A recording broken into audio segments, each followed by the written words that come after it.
వరద సాయం 200 కోట్ల రూపాయలు మంజూరు చేసిన ప్రభుత్వం. వరద నష్టాలపై తెలంగాణ సర్కార్ కీలక నిర్ణయం తీసుకుంది. పలు జిల్లాలకు తక్షణ సాయంగా 200 కోట్ల రూపాయల నిధులు మంజూరు చేసింది. తీవ్ర నష్టం వాటిల్లిన 7 జిల్లాలకు 10 కోట్ల రూపాయలు, సాధారణ నష్టం వాటిల్లిన 26 జిల్లాలకు 5 కోట్ల రూపాయల చొప్పున నిధులు కేటాయిస్తూ సిఎస్ రామకృష్ణారావు అధికారిక ఉత్తర్వులు జారీ చేశారు. ప్రధాని మోదీ కీలక వ్యాఖ్యలు. విపక్ష నేతలు తన చనిపోయిన తల్లిని రాజకీయాల్లోకి లాగడంపై ప్రధాని మోదీ ఆవేదన వ్యక్తం చేశారు. కాంగ్రెస్, ఆర్జేడీలను తాను క్షమించినప్పటికీ బీహార్ ప్రజలు వారిని ఎప్పటికీ క్షమించబోరని అన్నారు. బీహార్లోని స్వయం సహాయక సంఘం మహిళల కోసం ఏర్పాటు చేసిన సహకార సంఘం ప్రారంభోత్సవంలో ఆయన ఈ వ్యాఖ్యలు చేశారు. గణేష్ మండపం వద్ద చికెన్ బిర్యానీలు. ఎన్టీఆర్ జిల్లా నందిగామలో వైఎస్ఆర్ వర్ధంతి సందర్భంగా వైసీపీ నాయకులు గణేష్ మండపం వద్ద చికెన్ బిర్యానీ వడ్డించారు. దీనిపై భక్తులు ఆగ్రహం వ్యక్తం చేశారు. స్థానికుల ఫిర్యాదు మేరకు ఎమ్మెల్సీ అరుణ్ కుమార్, మాజీ ఎమ్మెల్యే జగన్మోహన్ రావు సహా 20 మందిపై పోలీసులు కేసు నమోదు చేశారు. కేంద్ర హోంమంత్రి అమిత్ షా ఈ నెల 6న హైదరాబాద్ పర్యటించనున్నారు. భాగ్యనగర్ గణేష్ ఉత్సవ సమితి ఆహ్వానంతో ఆయన వినాయక నిమజ్జన శోభాయాత్రలో ముఖ్య అతిథిగా పాల్గొననున్నారు. శనివారం ఉదయం 11 గంటలకు బేగంపేటకు అమిత్ చేరుకుని మధ్యాహ్నం చార్మినార్ వద్ద శోభాయాత్రలో హాజరవుతారు. ఈ నేపథ్యంలో నగర వ్యాప్తంగా పోలీసులు కఠినమైన భద్రతా ఏర్పాట్లు చేస్తున్నారు. అమరావతిలో ముఖ్య నిర్ణయం. రాష్ట్రంలో మిగిలిపోయిన 432 బార్లకు రీనోటిఫికేషన్ జారీ అయింది. అందులో 432 ఓపెన్ కేటగిరీ బార్లు, 4 రిజర్వ్ కేటగిరీ బార్లు ఉన్నాయి. సెప్టెంబర్ 14 వరకు దరఖాస్తులు స్వీకరిస్తారు. సెప్టెంబర్ 15న ఉదయం 8 గంటలకు లక్కీ డ్రా నిర్వహిస్తారు. కవిత ఉంటే ఎంత పోతే ఎంత. ఎమ్మెల్సీ కవితపై బీఆర్ఎస్ నేతల కౌంటర్లు కొనసాగుతున్నాయి. పార్టీ ఉంటే ఎంత పోతే ఎంత అన్న కవిత వ్యాఖ్యలకు బీఆర్ఎస్ మహిళా నేతలు ఘాటుగా స్పందిస్తున్నారు. గులాబీ పార్టీ నుంచి కవిత ఉంటే ఎంత పోతే ఎంత అని బీఆర్ఎస్ నేత గొంగడి సునీత తీవ్ర విమర్శలు చేశారు. తమకు కవిత కంటే కేటీఆర్, హరీష్ రావే ముఖ్యమని వ్యాఖ్యానించారు. కవిత ఎవరో ప్రభావంతో ఇలాంటి విమర్శలు చేస్తున్నారని ఆరోపించారు. వైసీపీ మాజీ ఎమ్మెల్యే కాసు మహేష్ రెడ్డి వివాదాస్పద వ్యాఖ్యలు చేశారు. ఈ రోజు ఓడిపోయాం, రేపు ఖచ్చితంగా గెలుస్తామని అన్నారు. గెలిచిన తర్వాత చుక్కలు చూపిస్తామని హెచ్చరించారు. ఎప్పుడూ మంచితనంతో ఉంటే పనికిరాదని వాళ్లే నేర్పించారని అన్నారు. గతంలో కర్ర పట్టుకుని వచ్చేవాళ్లు రేపు గొడ్డలితో వస్తారని అన్నారు. తెగించే వరకు తీసుకెళ్లారని, తెగించిన తర్వాత తట్టుకునే స్థాయి టీడీపీ నేతలకు లేదు అని అన్నారు. తెలంగాణ ప్రభుత్వం మరో కీలక నిర్ణయం తీసుకునేందుకు రెడీ అవుతుంది. ఫోన్ ట్యాపింగ్ కేసును సిబిఐకి అప్పగించే యోచనలో రేవంత్ సర్కార్ ఉన్నట్లు సమాచారం. సిబిఐకి కేసు అప్పగించడంపై ప్రభుత్వం న్యాయ సలహా తీసుకుంటున్నట్లు తెలుస్తోంది. ఇప్పటికే కాళేశ్వరం, మంతని న్యాయవాద దంపతుల హత్య కేసులను రాష్ట్ర ప్రభుత్వం సిబిఐకి అప్పగించింది. ఈ 2 కేసులపై సిబిఐ విచారణ మొదలుపెట్టాల్సి ఉంది.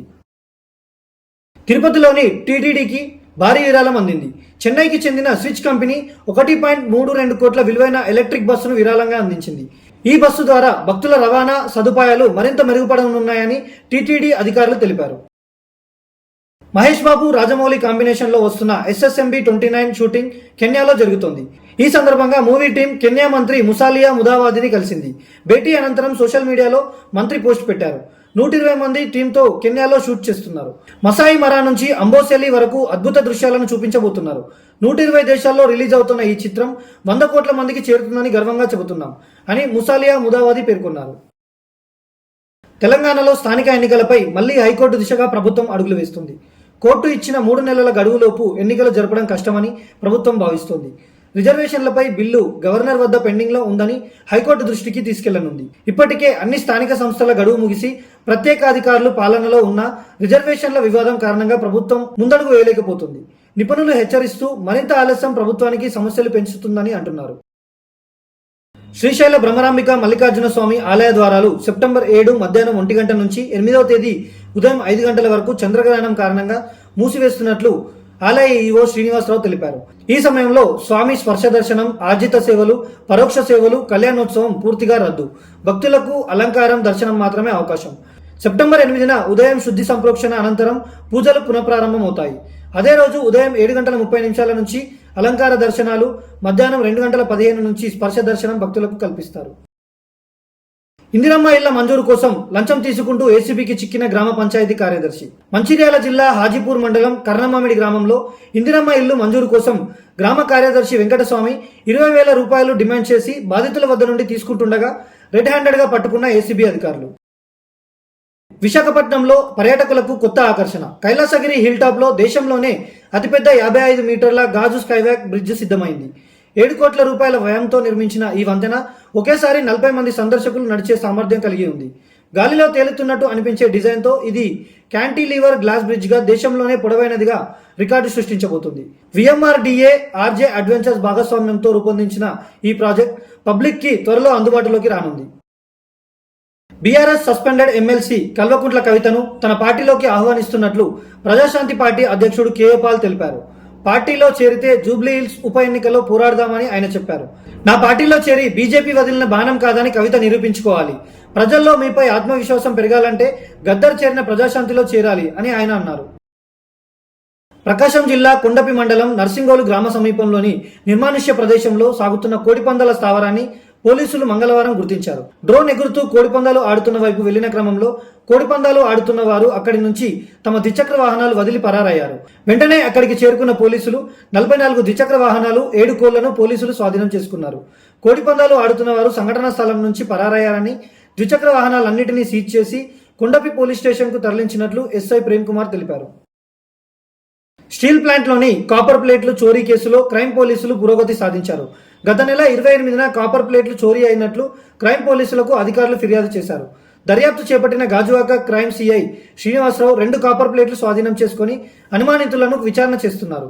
విచారణ జరుగుతుందని, చోరీ అయిన ప్లేట్ల విలువ 25 లక్షల రూపాయలు ఉంటుందని సిఐ తెలిపారు. పుత్తూరు ప్రభుత్వాసుపత్రిని 100 పడకల ఆసుపత్రి స్థాయికి పెంచడానికి తగు చర్యలు తీసుకోవాలని ముఖ్యమంత్రి కార్యాలయం ఉత్తర్వులు. ఎమ్మెల్యే గాలి భానుప్రకాష్ గారు ముఖ్యమంత్రి గారికి చేసిన విజ్ఞప్తికి స్పందన. ప్రస్తుత నగరి నియోజకవర్గ ఎమ్మెల్యే శ్రీ గాలి భానుప్రకాష్ గారు మరియు గతంలో దివంగత ఎమ్మెల్సీ కీర్తిశేషులు శ్రీ గాలి ముద్దుకృష్ణమనాయుడు గారుల విజ్ఞప్తుల మేరకు ముఖ్యమంత్రి గారి కార్యాలయం నుంచి సెప్టెంబర్ 2, 2025న వెలువడిన ఉత్తర్వులు. తిరుపతి జిల్లా వెంకటగిరి పోలీస్ స్టేషన్ ను ఎస్పీ హర్షవర్ధన్ రాజు ఆకస్మికంగా తనిఖీ చేశారు. సీసీ కెమెరా ఫుటేజ్ భద్రత, డ్రోన్ కెమెరా వినియోగం, క్రైమ్ చాట్ పరిశీలించారు. పాత కేసులలో పురోగతి సాధించాలని, రౌడీ షీటర్ల కదలికపై నిఘా ఉంచాలని ఆదేశించారు. విధుల్లో అలసత్వం సహించబోమని హెచ్చరించారు. వైసీపీకి షాక్, లిక్కర్ కేసులో సిట్ దూకుడు. ఏపీ లిక్కర్ కేసులో సిట్ దూకుడు పెంచింది. వైసీపీ నేత చెవిరెడ్డి భాస్కర్ రెడ్డి, ఆయన కుమారుడు మోహిత్ రెడ్డికి చెందిన ఇన్ఫ్రా కంపెనీలో సోదాలు చేపట్టింది. మద్యం ముడుపులు కంపెనీల్లోకి మళ్లించినట్లు ఆరోపణలు రావడంతో సిట్ అధికారులు తనిఖీలు చేస్తున్నారు. అయితే సిట్ ను అడ్డుపెట్టుకుని కూటమి ప్రభుత్వం కక్ష సాధింపులకు పాల్పడుతోందని వైసీపీ నేతలు ఆరోపిస్తున్నారు. బీఆర్ఎస్ లోపల హరీష్ రావుపైనే కుట్ర జరుగుతోందా? కవిత చేసిన అవినీతి ఆరోపణలు ఆయనపైనే నేరుగా దృష్టిని మళ్లించాయి. పార్టీకి వ్యతిరేకంగా ఒక్క మాట మాట్లాడని హరీష్ పై ఇప్పుడు టార్గెట్ చేయడం వెనుక ఏదో పెద్ద రాజకీయ ఆట ఉన్నట్లు తెలుస్తోంది. ఒకేసారి 2 పులసలు దొరికితే మాంసపు ప్రియులు ఊరుకుంటారా? వేలంపాటలో వేలకు వేలు వెచ్చించి సొంతం చేసుకున్నారు. యానాం చేపల మార్కెట్ వేలంపాటలో 1.5 కేజీల పులస 29,000 రూపాయలు పలికితే 1.4 కేజీల బరువు గల పులస 28,000 రూపాయలు పలికింది. ఇటీవల కాలంలో పులస చేపలు చాలా అరుదుగా దొరకడంతో పులస చేపల ధర ఆకాశాన్ని తాకింది. పులస ఇంత ధర పలకడానికి దాని రుచి ముందు మిగతా చేపల రుచి దిగదుడిపే కారణం అంటున్నారు మాంసపు ప్రియులు. కోనసీమ మార్కెట్ చరిత్రలో పచ్చి కొబ్బరికాయలకు మునుపెన్నడూ లేనంత ధర వచ్చింది. 3 రోజుల క్రితం వరకు 1000 కాయల ధర 22,000 రూపాయలు ఉండగా ఇప్పుడు అది 23,000 రూపాయల నుంచి 24,000కు వచ్చింది. కాయల పరిమాణం, నాణ్యత, బరువును బట్టి కొన్ని ప్రాంతాల్లో 1000 పచ్చికాయలు 25,000కు చేరువలో ఉన్నట్లు వ్యాపారులు చెబుతున్నారు. అయితే దిగుబడులు మాత్రం తగ్గిపోయాయి. గతంలో ఎకరాకు 1000 కాయలు వస్తే ఇప్పుడు సగానికి తగ్గిపోయింది. శ్రీహరికోటలోని సతీష్ ధావన్ అంతరిక్ష కేంద్రంలో 3వ లాంచ్ ప్యాడ్ యొక్క రెండర్లను ఆవిష్కరించారు. భారతదేశం యొక్క తదుపరి తరం భారీ లిఫ్ట్ మరియు మానవ అంతరిక్ష ప్రయాణ మిషన్ల కోసం రూపొందించబడిన ఈ ప్యాడ్ మార్చి 2029 నాటికి ప్రారంభించబడుతుంది. ఇస్రో భవిష్యత్తుకు ఇది ఒక పెద్ద ముందడుగు.